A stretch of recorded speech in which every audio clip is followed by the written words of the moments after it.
내 영혼은 안전합니다. 주 손길로 내 삶을 안으시니 그 평강이 나를 덮습니다. 내 아버지. 선지자 요나입니다. 물고기 뱃속에서 3일을 견딘 요나가 마침내 육지를 밟았습니다. 살아난 것입니다. 다시 산 요나에게 하나님의 말씀이 두 번째 임하였다 하는 것이 오늘 본문에 나오고 있습니다. 여러분 1절의 말씀을 다시 한번 같이 읽어볼까요? 여호와의 말씀이 두 번째로 요나에게 임하니라 이르시되.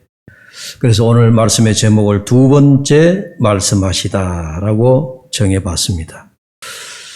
한 번도 아닌 두 번이다. 두 번이라고 하는 말씀 제가 묵상을 하다가 하나님이 요나에게 왜 한 번 부르셨다가 요나가 거절하고 도망을 갔는데 그러면 하나님이 아마 제 마음 같았으면 요나 내 요놈 내가 너 아니면은 사람이 없냐?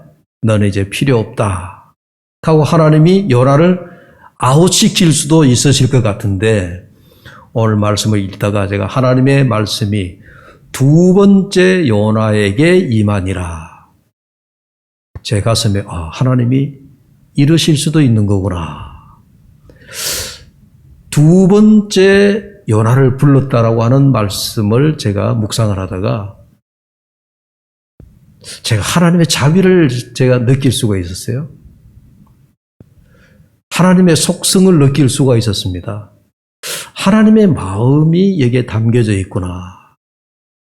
이것이 하나님이 오늘 우리를 향한 마음이 아니신가 하는 그런 생각을 제가 갖게 되어졌습니다.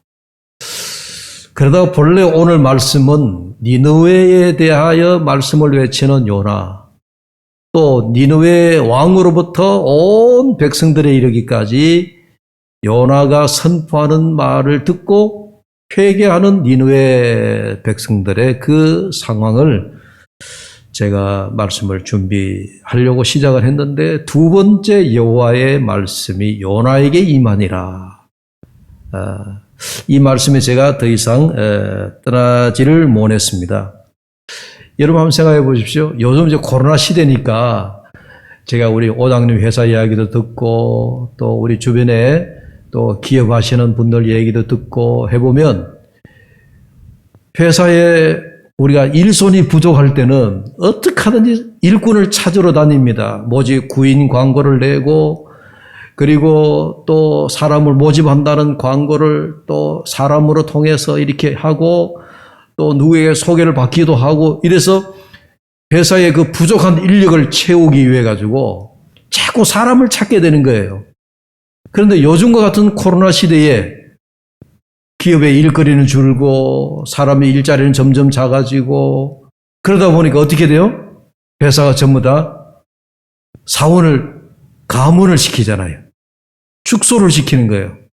그래서 내가 이래서 좀 일하기 어렵다 그러면 이래서 잘라내고 저래서 잘라내고 회사에 어떻게 하든지 그 구조조정을 하기 위해 가지고 사원을 줄이는 형편이죠.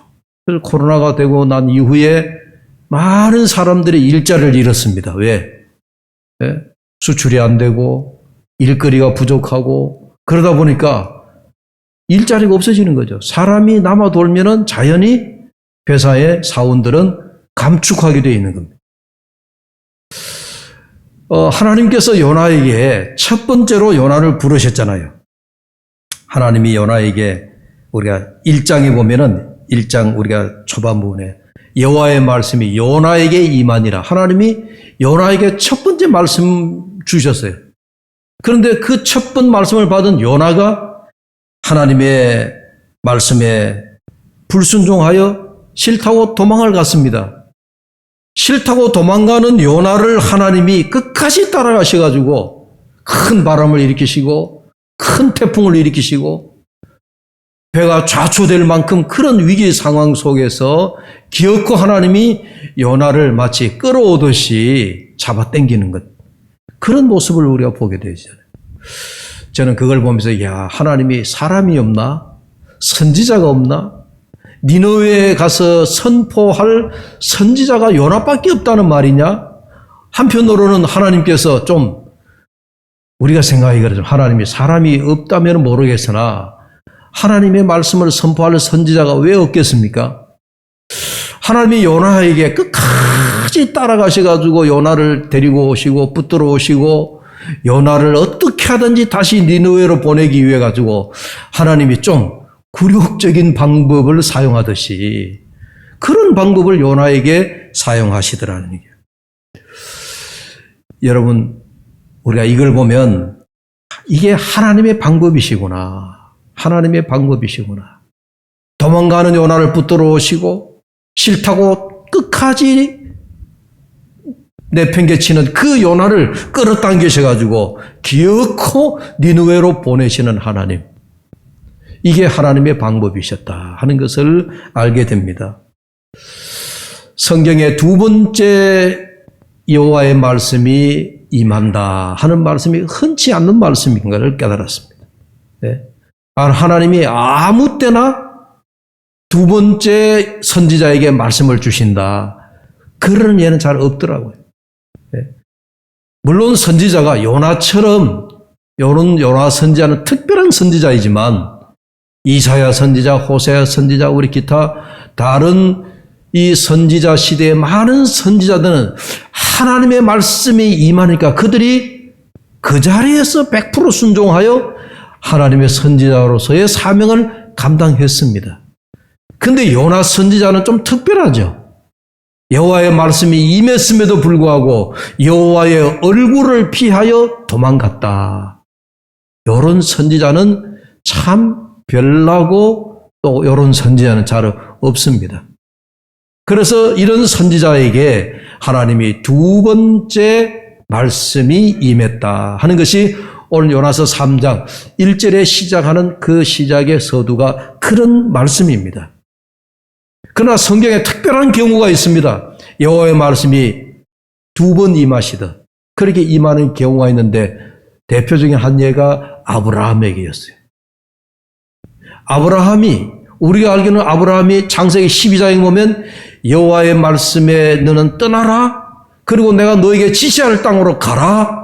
그래서 아브라함이 떠난 걸로 알고 있습니다. 그러나 우리가 창세기 11장을 읽어보면 아브라함의 아버지와 함께 갈대아 지방인 우르라고 하는 곳에 1차로 떠났더랬습니다. 그렇게 떠났던 아브라함이 어디에 머물게 되어졌느냐? 하란이라고 하는 곳에 머물기 시작했습니다. 그 하란이라고 하는 지역은 하나님께서 가라고 하신 그 갈대아 우르에서 가나안으로 가는 그 여정, 그때는 그들이 가나안인지 모르고 떠나있었겠지만은 하란이라고 하는 지역은 변방 지역, 경계 지역입니다. 그 갈대아 우르에서 떠나가지고 이제 곧 다른 지방으로 넘어가야 되는 변방 지역에 요즘으로 말하면 이제 나라와 나라 사이의 국경 지역이라는 얘기죠. 그 하란 지역에 머물러 가지고 그만 거기에 집을 짓고 텐트를 치고 그곳에서 머물기 시작했어요. 그러자 아브라함의 아버지가 죽고 난 이후에 하나님이 다시금 아브라함에게 말씀하시기를 너는 내 고향 친척 아비 집을 온전히 떠나라. 그게 창세기 12장 1절 2절에서 하나님이 아브라함에게 두 번째 주신 말씀이더라고요. 그래서 서대반 집사가 초대교회 서대반 집사가 사도행전에 설교를 합니다. 당시 초대교회에서 많은 사람들을 모아놓고 설교를 하는데 서대반의 설교 가운데 그 얘기를 하는 거예요. 여러분 사도행전 7장 2절 이하를 보시면 스데반이 이르되 여러분 부형들이여 들으소서. 우리 조상 아브라함이 하란에 있기 전 메소포타미아에 있을 때 이게 갈대아 우르 지방을 나타내는 거예요.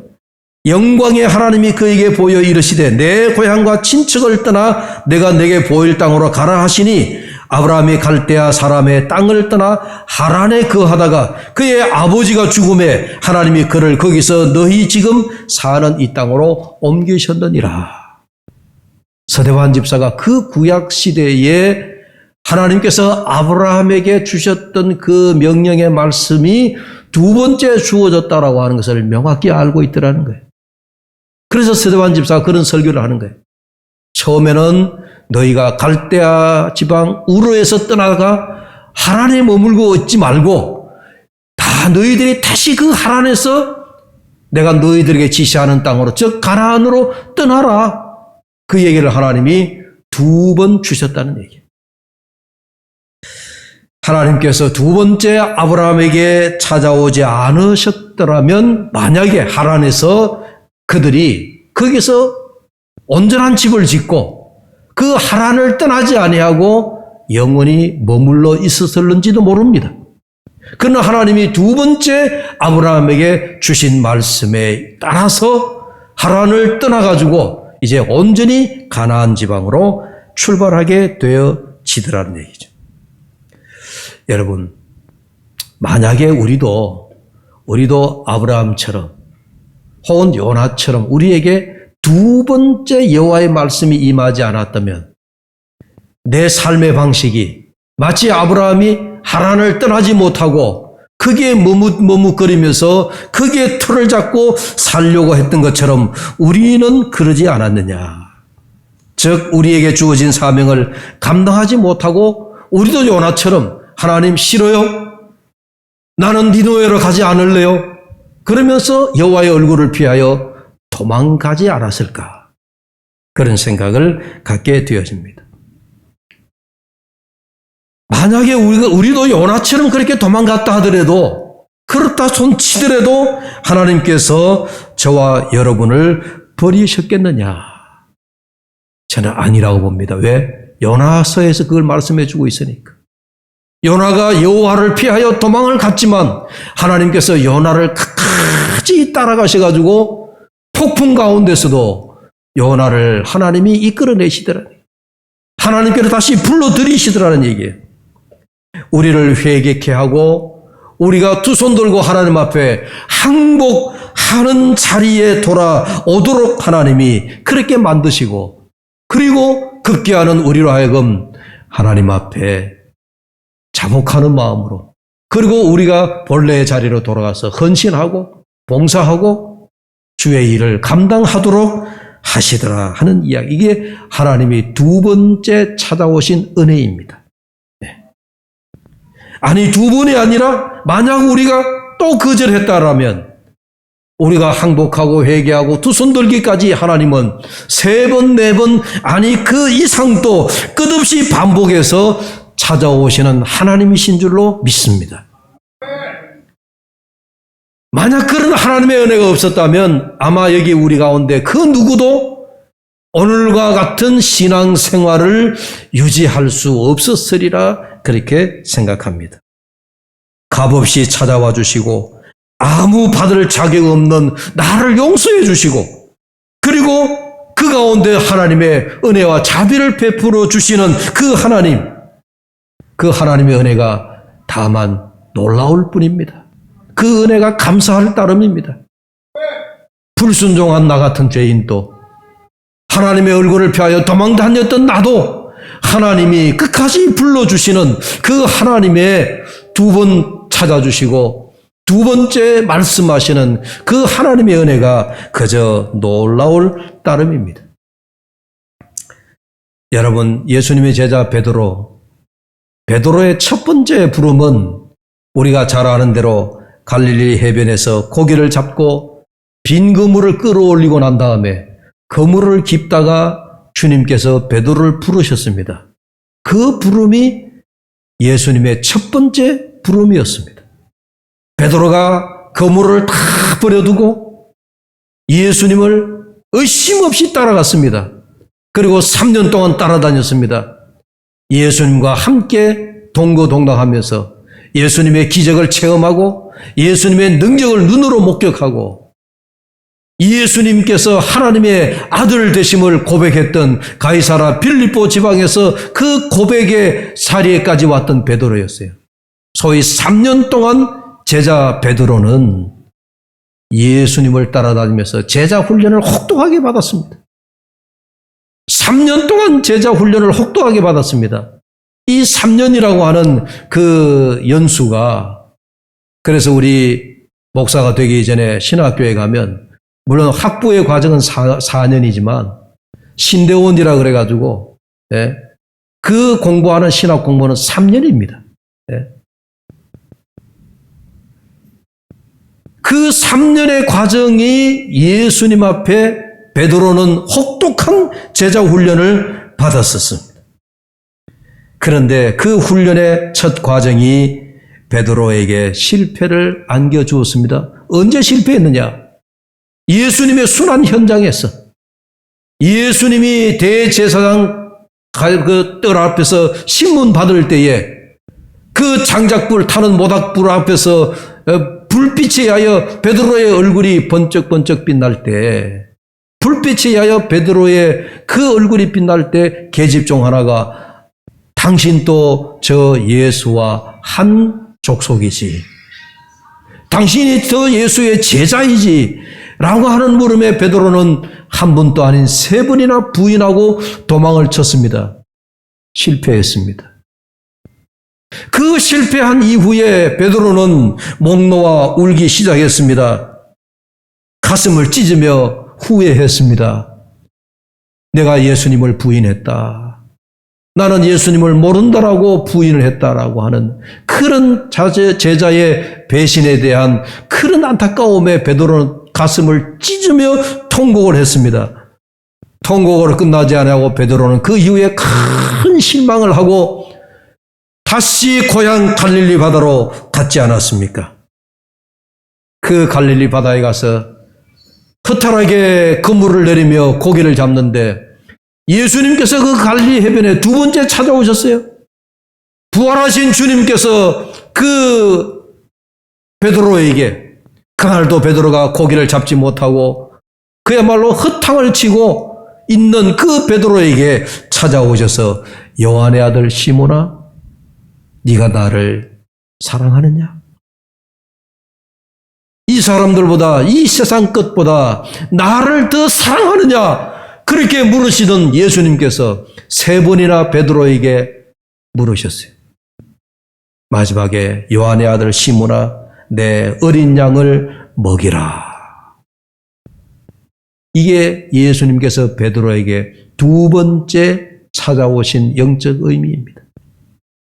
실패하고 실망하고 배신하고 그동안 예수님의 수제자라고 하는 그런 타이틀을 안고 어깨를 어석하며 12제자들과 함께 늘 앞장서서 예수님을 따르던 베드로였는데, 예수님의 순환의 현장에서 여지없이 무너지고 난 이후에 갈릴리 해변에서, 그리고 한 번은 그물 깊던 그 자리에서 제자로 부름을 받았고, 2번째는 실망에 차 다시금 업으로 돌아갔던 베드로에게, 주님을 배신한 베드로에게, 실망과 좌절 속에 있던 어부 베드로를 예수님이 2번째 찾아오셔서 내 어린 양을 먹이라, 이렇게 말씀하신 거예요.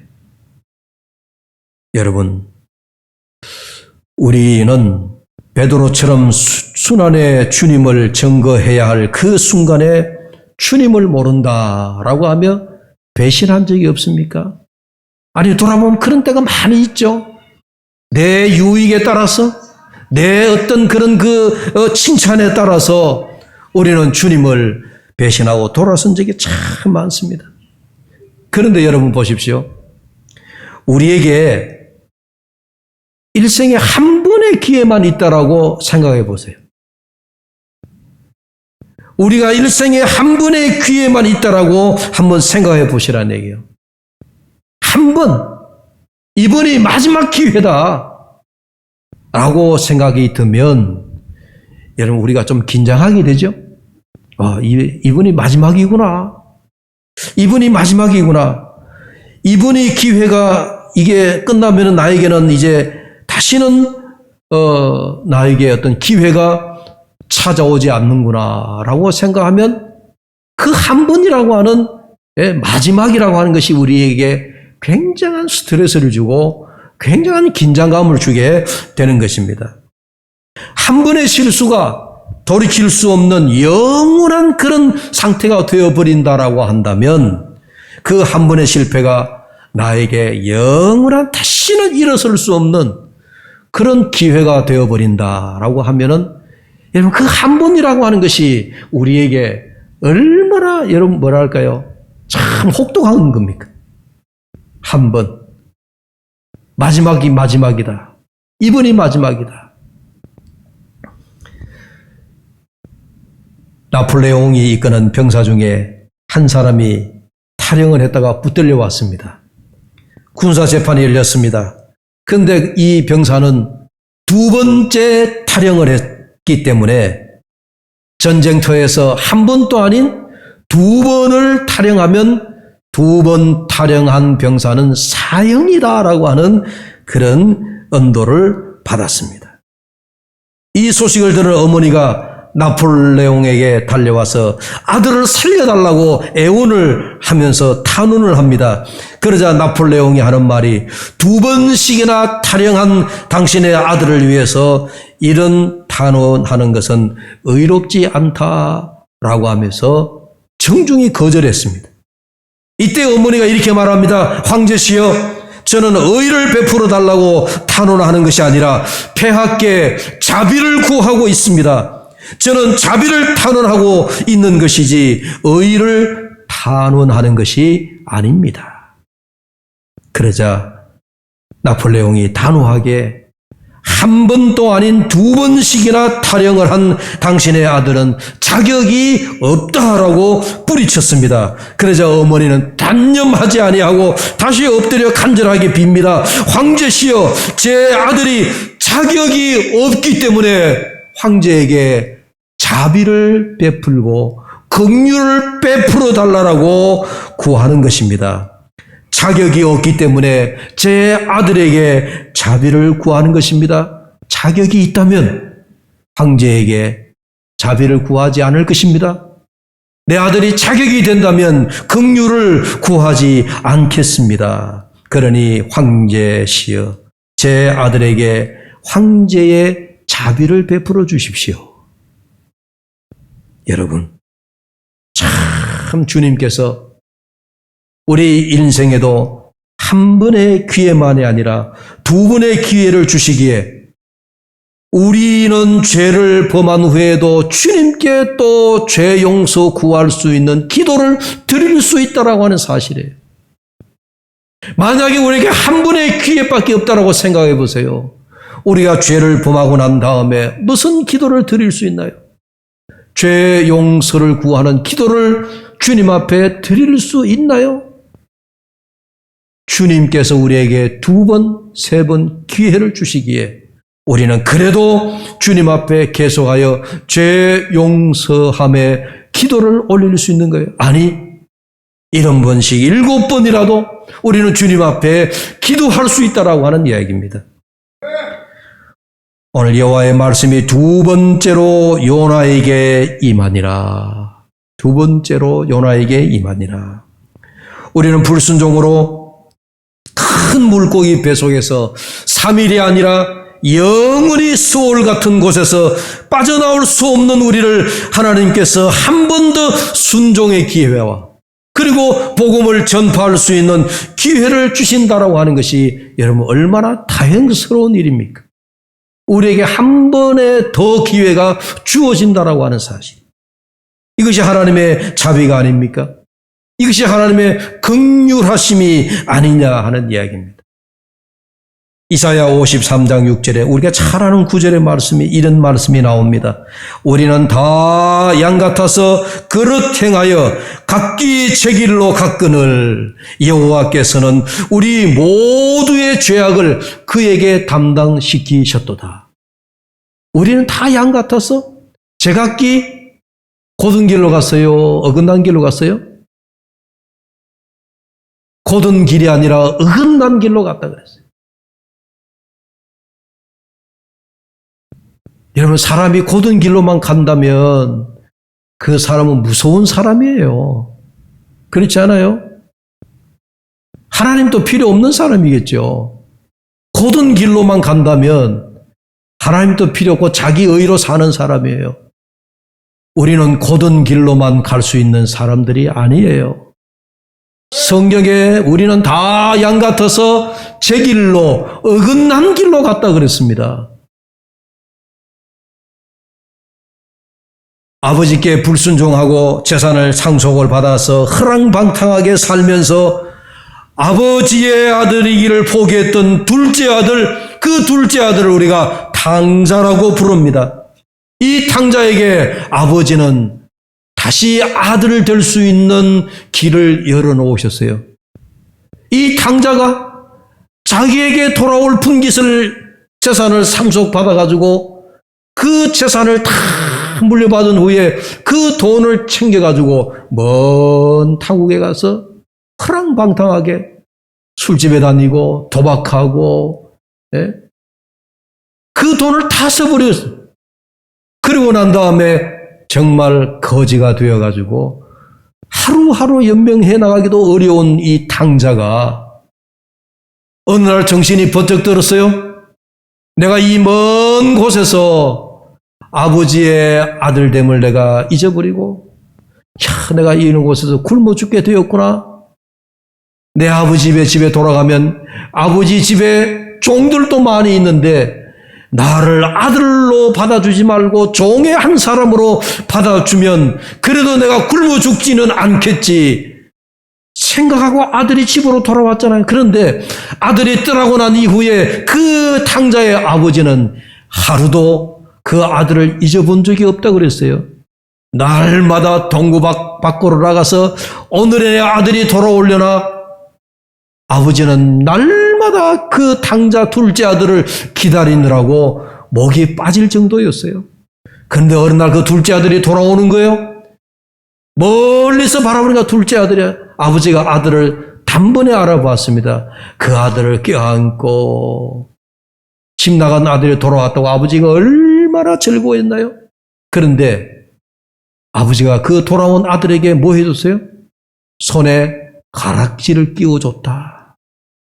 여러분, 그 둘째 아들에게 가락지를 끼워줬다는 그 말은 내가 너를 다시 아들로 인정한다, 내가 너를 다시 아들로 받아준다는 그 상징적인 거예요. 한 번 아버지의 재산을 다 물려 떠나갔던 그 아들됨을 포기했던 그 탕자를 아버지는 두 번째 다시 아들로 받아주잖아요. 이것이 하나님께서 우리에게 한 번의 기회가 아니라 두 번의 기회를 주신다는 증거입니다. 우리에게 하나님은 이와 같다는 겁니다. 아무리 제 길로, 어긋난 길로 집을 떠나고 아들됨을 포기하며 자기 마음대로 사는 아들이라 할지라도 아버지는 아들을 포기하지 않으시는 그런 말씀입니다. 요나가 여호와의 얼굴을 피하여 도망하며 불순종의 길로 갔지만 큰 바람을 일으키시고 큰 폭풍을 일으키실지라도 그를 끝까지 복음 전도자로, 선지자로 세우심을 포기하지 않으셨습니다. 그리고 마침내 두 번째로 요나에게 말씀을 주신 겁니다. 주신 말씀이, 일어나 저 큰 성읍 니느웨로 가서 내가 네게 명한 바를 그들에게 선포하라 라고 말씀을 하신 겁니다. 사랑하는 여러분, 이제 말씀을 맺으려 합니다. 두 번째 요나에게 임한 것은 분명 하나님의 자비입니다. 하나님의 긍휼하심입니다. 타락한 우리 인생들에게, 여호와의 얼굴을 피하여 도망갔던 우리들에게 제 길로 어긋났다 할지라도 회개의 자리로 돌아오게 해주시는 하나님의 은혜, 우리가 두 손 들고 하나님 앞에 다시 항복의 자리로 돌아오게 하시는 것은 하나님이 우리를 향한 채찍이 아니라 하나님의 자비와 은혜라고 하는 사실입니다. 우리는 아무것도 받을 자격이 없는 둘째 탕자와 같고 요나와 같지만 그래도 하나님이 우리에게 또 한 번의 기회를 주신다는 거예요. 다시 우리가 하나님 앞에 설 수 있도록 하나님의 말씀을 선포하는 선지자로 하나님의 자녀로 세움받을 수 있도록 하나님이 우리에게 한 번에 더 기회를 주신다는 말씀이에요. 때로 우리는 요나처럼 불순종하지만 때로는 요나처럼 고집스러운 고집쟁이 같지만 한 번 더 기회를 주시며 두 번의 기회를 주시며 하나님의 자녀로 세워주시고 하나님의 사람으로 세워주시고 결국은 하나님의 일꾼으로 세워주시는 이 하나님의 은혜를 우리가 말하지 않을 수 없다 하는 이야기입니다. 모쪼록 십자가에서 죽어가던 강도에게까지 미쳤던 그 놀라운 하나님의 자비가 그 예수 그리스도의 십자가의 보혈이 오늘 저와 여러분 우리 모든 믿는 자에게 주님의 보혈이 흐를 수 있기를 바랍니다.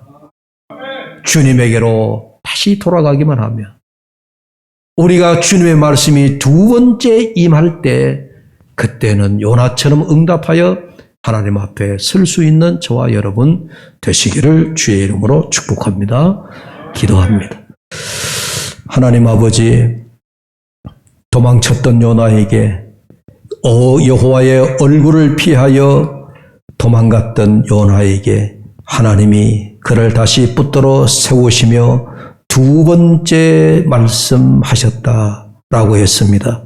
하나님, 우리가 다 요나 같아서 우리 고집대로 살고 제 길로 어긋난 길로 가기만 하는 저희들 하나님이 용서해 주시되 우리에게 또 한 번의 기회를 더 주셔서 주의 일들을 주의 사명들을 감당하는 우리 모든 교우들 되도록 도와주시옵소서. 주님 앞에 우리가 진솔하게 고백합니다. 우리는 이사야에 나오는 말씀과 같이 다 양 같아서 제 길로 어긋난 길로 갔던 저희들입니다. 하나님, 이런 우리들을 불쌍히 여기시고 다시금 우리를 붙들어 주셔서 우리의 본연의 자리로 말씀 순종하는 자리로 돌아와 여호와 앞에 순종하는 저희들 되게 하여 주시옵소서. 감사하오며 예수님의 이름으로 기도하옵나이다. 아멘.